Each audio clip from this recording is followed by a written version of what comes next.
The next power-ups for the monster trio has actually been hinted at throughout the whole story. The more that they have traveled, the more that they've developed, and the more that we learned about them. In this video, we will be covering Luffy, Zoro, and Sanji one by one, deducing what kind of power-ups they could be getting, as well as highlighting the narrative reasons as to why they could be getting these power-ups. Number 1.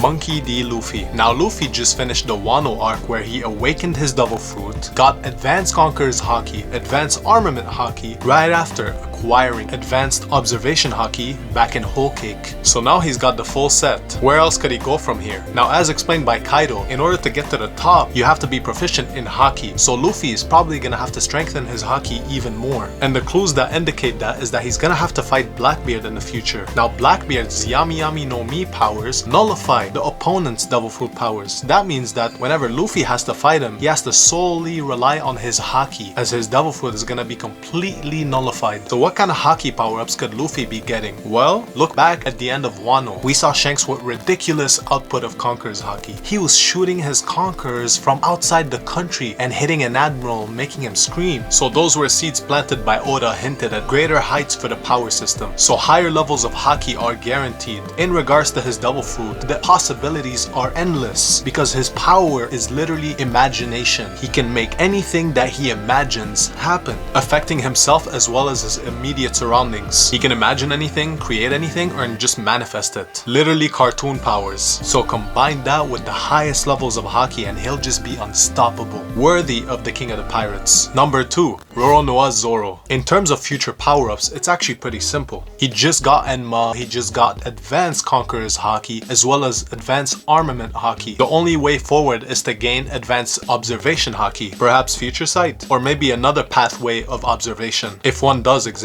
of course. Now here's where we have some hints already. So Zoro is highly speculated to fight Shiryu of the Rain when going up against the Blackbeard pirates. Shiryu, who's a swordsman like Zoro, just got the power of the Clear Fruit, which grants the user the ability to go invisible, similar to what Sanji has right now. This means that when Zoro fights Shiryu, he's gonna heavily have to rely on his observation Haki, as his opponent's gonna be invisible. And if you're wondering why Zoro is fighting Shiryu, well, they're both sort of seen as the second in command of their respective crews. So Zoro has been seen acquiring new swords as a sort of power-up throughout the story, such as recently, for example, when he gave away Shusui in exchange for Enma as a sort of power-up. His 3 current swords are the Wado Ichimonji, the Sandai Kitetsu, as well as the Enma. Regarding the Wado Ichimonji, I actually never see that sword leaving Zoro's side because it was given to him by Queena's father, and he sort of carries it with him in a way, symbolically carrying Quina with him to the top. Now regarding the Sandai Kitetsu, it is the cursed sword that never left his side since he won it in Logtown. The only way I see the Sandai Kitetsu leaving Zoro's side is if he managed to acquire a higher grade of the Kitetsu. For example, in Wano, we saw the Nidai Kitetsu and somehow, for some reason, Zoro did not get it. Now Gandhi of the 5 Elders actually seems to have the Shodai Kitetsu, and a good power-up for Zoro would be for him to get the Shodai Kitetsu as a way to sort of symbolize where he was and where he is now. Now the Sandai of the Demon Splitter swords is sort of kind of like a 3rd class, while the Shodai that Gandhi from the 5 Elders has is literally like the 1st class, the best of the best, the top of the line. So if Zoro manages to get his hands on that, it would be very symbolic of his growth and his progress. Maybe if he sort of manages to overcome Gandhi, he could sort of take it like a trophy before going up against Mihawk or whenever that happens. Now Enma,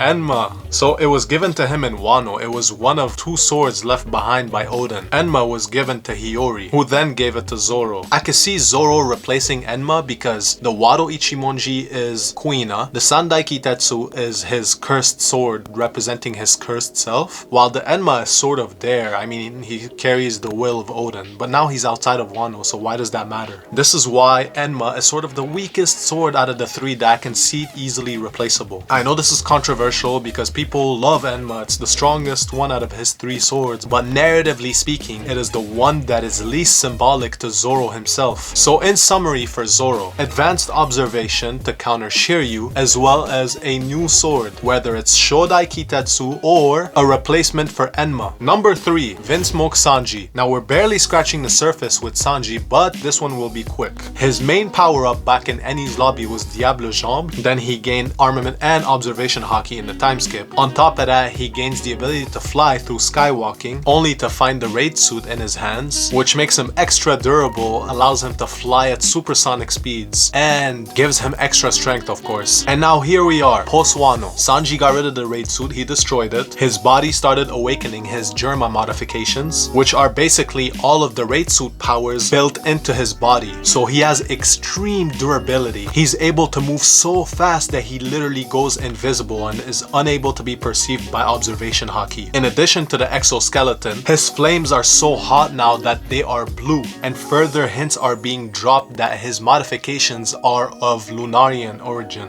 In other words, Sanji is a hybrid Lunarian super soldier engineered by the Germa Kingdom. So it's only natural that his next power-ups are gonna involve him discovering what else he can do with his Lunarian powers. In regards to haki, he's always been proficient in observation, as stated by Ichiro Oda. And contrary to popular belief, he does indeed have armament haki, but no conquerors. He's not the type of character with the willpower to acquire conquerors, as he is not striving to be the best at something. And this is coming from a Sanji fan, so don't get it twisted. Sanji could be getting higher levels of haki in observation and armament, but if one were to bet on it, it would be observation. We can at least guarantee observation, perhaps future sight or another advanced observation power. Last but not least for Sanji, maybe perhaps the return of the raid suit as a way to symbolize forgiving the Germa Kingdom. Now I know you're thinking, why would he do that? Well, keep in mind that Sanji has always been noted for his kindness.